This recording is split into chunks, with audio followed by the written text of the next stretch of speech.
Buenas tardes, bienvenidos a su videocolumna Pleroma Cero. Este es un breviario basado en una serie de temas diversos y en esta ocasión me tocará platicarles más o menos en realidad sobre el boxeo.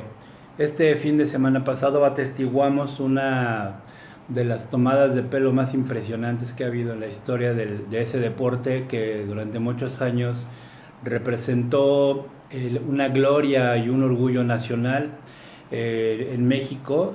México es un país de tradición boxística, no solamente en el ámbito profesional, sino que también el box es un tema muy interesante y muy importante en la cinematografía nacional, sobre todo en la época del cine de oro. Pues recordamos las películas de David Silva, Campeón sin Corona, que es la emblemática, algunas veces del propio Ratón Macías, quien fue el primer boxeador que se encargó de llenar la Plaza de Toros. Pues bueno, también fue parte del panteón de actores de esa época.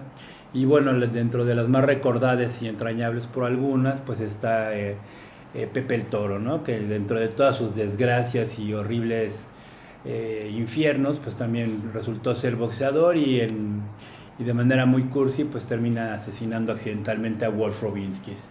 Este fin de semana pasado, pues tuvimos el enfrentamiento de un Canelo Álvarez que es últimamente, en palabras del terrible Morales, un ex campeón mundial bastante importante, pues solamente se ha enfrentado a bultos que ya están prácticamente en la decadencia de su carrera. Esta última pelea tampoco fue la excepción. Y también el propio Julio César Chávez, controvertido y polémico por todas las razones que nosotros sabemos, pues dice que argumentó recientemente que Álvarez no es un peleador que sea ídolo porque le hace falta ganar prácticamente una guerra, ¿no? Una guerra que ganó en su tiempo el propio Chávez, eh,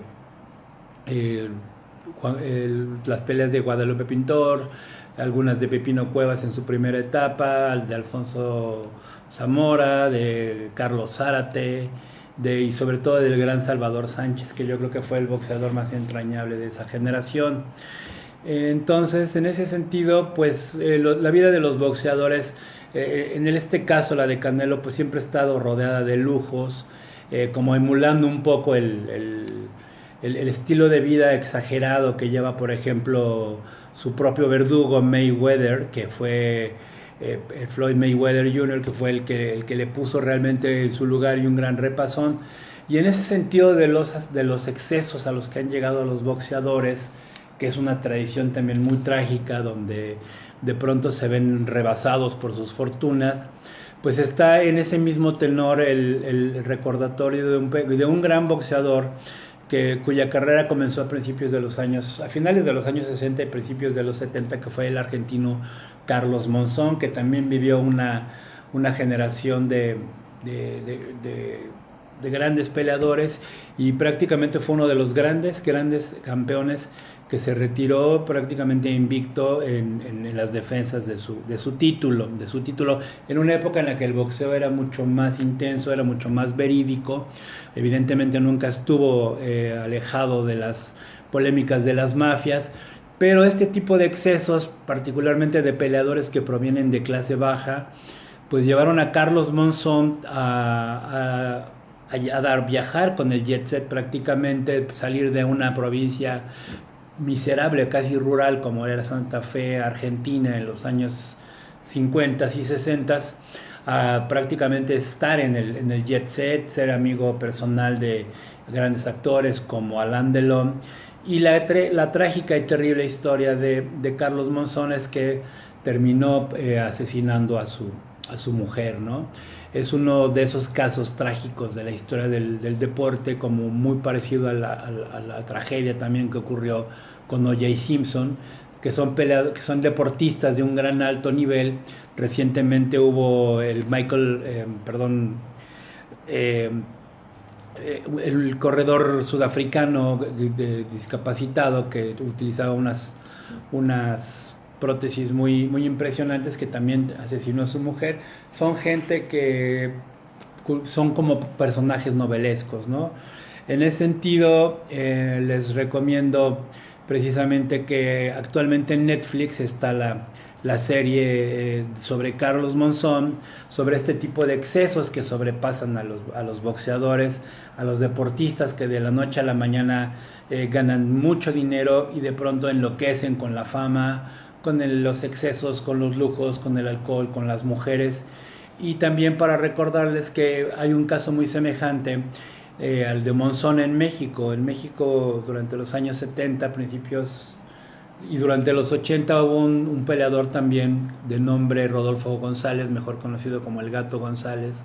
Este hombre también gozó de las grandes fortunas, de las grandes bolsas, y no solamente se convirtió en un ídolo, porque efectivamente pertenecía a esa época del boxeo, en el que el boxeo era muy, muy limpio, entre comillas, independientemente de las mafias, e incluso llegó a protagonizar películas que eran producidas por la compañía de televisión de Televisa, y lo trataron de convertir en un galán, trataron de proyectarlo como un actor, como un personaje de fotonovelas todavía en su época, y al final de su carrera, Gato González termina asesinando a unos compañeros de juerga en la colonia 20 de noviembre en la Ciudad de México.